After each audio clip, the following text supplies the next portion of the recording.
Nigeria will never be one-party state. That's not a democracy. It's wrong to have allowed Atiku to succeed Buhari. It will be one Fulani after the other. As you see, the Fulanis killing people across the country. They want to appropriate the country. Be careful of the use of words. You generalize. Allow me to use my words, please. No, I'm use saying the words. I beg you. You might be very careful. And there are good people in I every am speaking tribe. about national security. This is a national security issue. Yes. There is a war on. You want to pretend there's no war. There's I'm a not war pretending. on. I'm only saying there are a lot of you journalists are part of the problem. You don't want to address the truth. A war on. Why are you saying you're not pretending? People have been killed everywhere. You're saying there's no war. What do you mean you're not pretending? You are. You are part of the problem in this country. Allow us to speak the truth so that people will know what's going on. People in the Benue cannot go to farm. People in Plateau cannot stay in their house. Those who are responsible for the war simply want to turn Nigeria into a settler colonial entity. And that's what's going on. You don't see that. You're seeing the politics. Forget about the politics. There is a real problem in the country. People are not sleeping at night. Even in daytime, our farmers cannot go to farms. I have food security problems. Why? The Fulani war across West Africa has finally bettered in Nigeria. And you don't want me to talk about it. Who are you afraid of? Who will hear it and we will die? It's the problem the country has gone wrong. Because a lot of you keep quiet. I'm aware of this. Please, when we have a problem like this serious national security issue, we must speak to it. Pretend it doesn't exist. It does exist. A lot of stuff going on this week, though. You had the comments from Mike Huckabee saying, we don't need Israel's approval to dictate our foreign policy. You had Trump reportedly say that, this genocide needs to come to an end. We need to get aid in. We need to have a ceasefire again.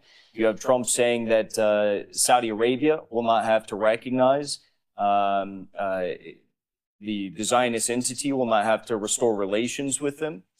So there's a lot going on this week, and it's all headed in the right direction. I'm just hoping. And of course, we can't forget about Mike Waltz being fired over allegedly operating in effect as an agent of Netanyahu. Effectively working for Netanyahu rather than the president who was supposed to be serving. Yeah. Tell people who Mike Waltz is and what his importance was. Mike Waltz was the national security advisor for the United States. So it's a very high-ranking position. As I understand, under Tulsi Gabbard, who's the director of national intelligence and kind of oversees all the information. The information comes to her every day and she gives it to Trump. NSA advisor is the man who's more of the working on the inside with all the organizations rather than overseeing it.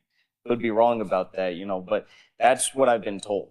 So he's a very important role and obviously very close with Trump. And the fact that he was, in effect, serving the interests of a foreign state and trying to drag Trump into a war with Iran, I think just goes to show how much power Trump is willing to wield right now that he would get rid of him like that. Yeah, although it's quite a good sinecure that he's sent him to at the United Nations. But you're right, he was sacked, and it was made clear why he was being sacked. The Don is the Don. He doesn't want to have his people working for rival families, even however close those rival families are. Now, you mentioned Iran. The B-2s, as I understand it, have left Diego Garcia. They are on their way back to the United States. This means that direct war between the United States and Iran is, for now at least, off the table. That's another very significant thing, isn't it? Of course. I was in Yemen as well when... You were very bravely in Yemen. They landed the B-2s at Diego Garcia when I was there. Yeah. And I remember texting my friends, I'm like, that's not a good sign at all. And then we had a few bombings really close to us. Then a few days after we left, I think one day after we left, the B-2s hit one of the storage facilities, presumably of some of the missile production in the mountains of Yemen. And it didn't do much damage. It kind of hindered the entrance to the facility, but it didn't actually do any damage to where they produced the missiles. And that was according to the Wall Street Journal. So I think those B-2 bombers, they're hard to detect, but as far as packing a punch and bombing through an entire mountain, they can't do much. It's a very difficult task to accomplish. So the feasibility of knocking out Iran's nuclear sites is next to impossible, I think. and it obviously poses the risk of great escalation. And the decision to bring them home is clearly a sign of, holding out the olive branch. It's a big deal.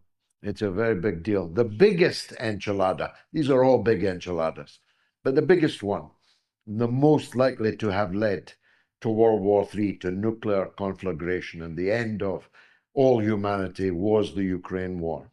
And you touched on it earlier, but let's not in any way minimize the significance of Trump ordering Zelensky to Istanbul on Thursday, because the fraudulent five, or the high five as I call them, given their habits, were telling him to do exactly the opposite when they were hanging out with them in the dives in Kiev. But Trump has blown all that away, if you'll forgive this continuing pun, has blown it all away by telling Zelensky, you be in Istanbul on Thursday. What do you think is likely to happen there? I think that Zelensky is going to work closely with his, his fellow addicts like Starmer and Macron and who's the other guy today, Mertz. They're all doing something on the table. I don't know what it was they had. Dudu or Dada, whoever he is, the erstwhile, here today, gone tomorrow, leader of Poland. Yes, I think they're going to work overtime to try and obfuscate the situation in Trump and try to deceive him. Even Zelensky, 40 minutes after Trump said how happy he was that this is going to be happening, that this was offered by President Putin to meet in Istanbul, you had Zelensky tweet out that, yes, I'll be there. But he said something else. He told a big lie. He said, well, I'm very happy that this is happening. I will be there on Thursday or whatever in Istanbul. And I'm very happy that the ceasefire is going to be starting tomorrow. No one said anything about a ceasefire starting tomorrow. It's a lie. It's a lie. And he's saying that because, well, most people didn't actually listen to what President Putin said. President Putin said, first, we're going to have negotiations. And then, based upon those negotiations, maybe we can have a he said, I will not rule out a ceasefire if the negotiations are going right. But now, you're going to have tomorrow come and the next day come and every day after that, where Russia's going to continue their operations, continue advancing on the battlefield. And you're going to have Zelensky the whole time saying, well, President Putin is not making good on his agreement of a ceasefire. I guarantee you that's what's going to happen. And unfortunately, I think that, who knows, maybe Trump is not paying attention enough either. And maybe he'll think that President Putin is not making good on his promises. I hope that doesn't happen, but that's kind of what it looks like if you read their tweets.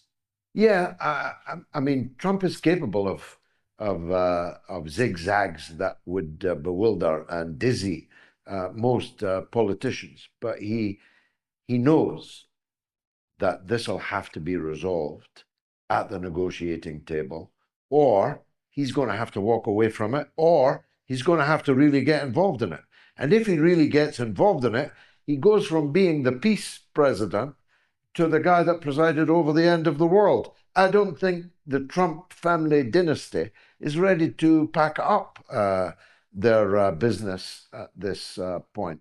So I'm expecting the negotiations to begin. I don't actually think Putin himself will be there on Thursday.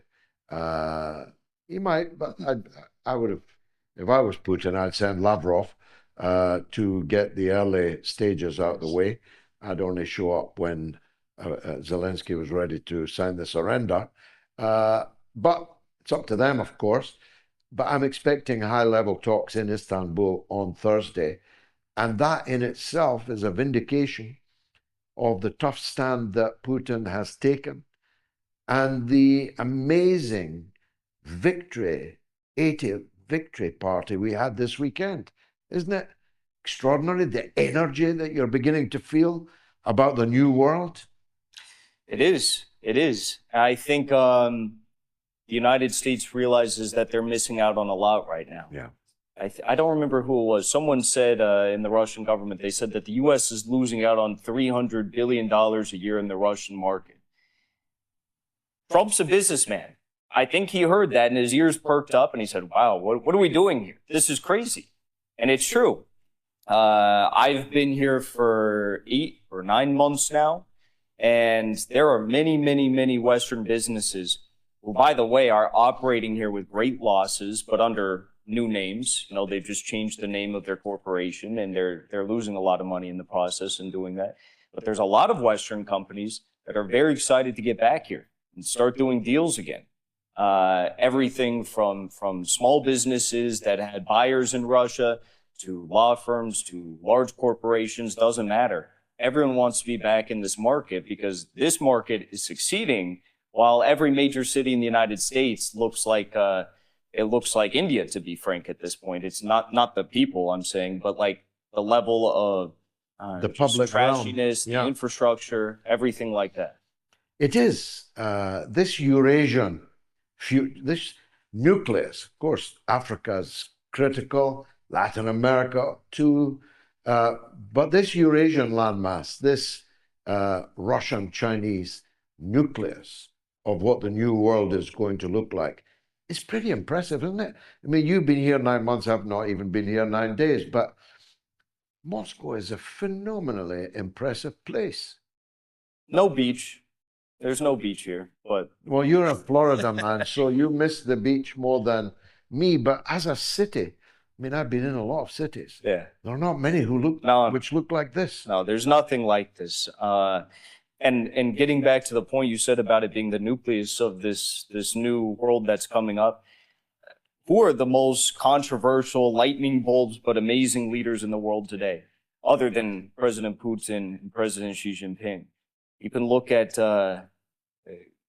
Kim Jong-un, I think, is one of them. And I think Ibrahim Traore in Africa and in Burkina Faso is one of them. And who are they aligned with? Fully aligned with Russia. North Korea is sending their troops, not just to partake in the special military operation and, you know, engineering positions on the back of the front, but they're on the front line doing stormtrooping operations and performing quite well. This new world order that is taking shape here with BRICS, with the Shanghai Cooperation Organization out of Moscow, it's a lot closer to the Marxist-Leninist anti-imperialist perspective that is unshakable in North Korea and in Burkina Faso, and I think anyone in DC wants to admit, and it's very powerful. Yeah, I'm sure that you're right. It is amazing to have you in the flesh. I still can't quite believe you're 24 because the level of sang-froid and wisdom that you display is truly amazing. I hope one day you're in the White House. You are the president of the United States. First, we got to get you into 10 Downing Street. You wouldn't have, maybe that train has left, but seriously, you have the poise and you have the things that are necessary to make America a better place. We'll talk about that later. I do hope that we see you in politics, but until then, we see you on legitimate targets. Tell us about that. How do we get that, and what does it deal with? We're live on X 5 nights a week, 3 p.m. Eastern time, 10 p.m. Moscow time, covering multipolarity, and it's pretty much only on X and Telegram. This week we had Elon Musk's father on. It was a really interesting conversation. Guy, yeah. So everyone should check it out. And thank you so much for having me on.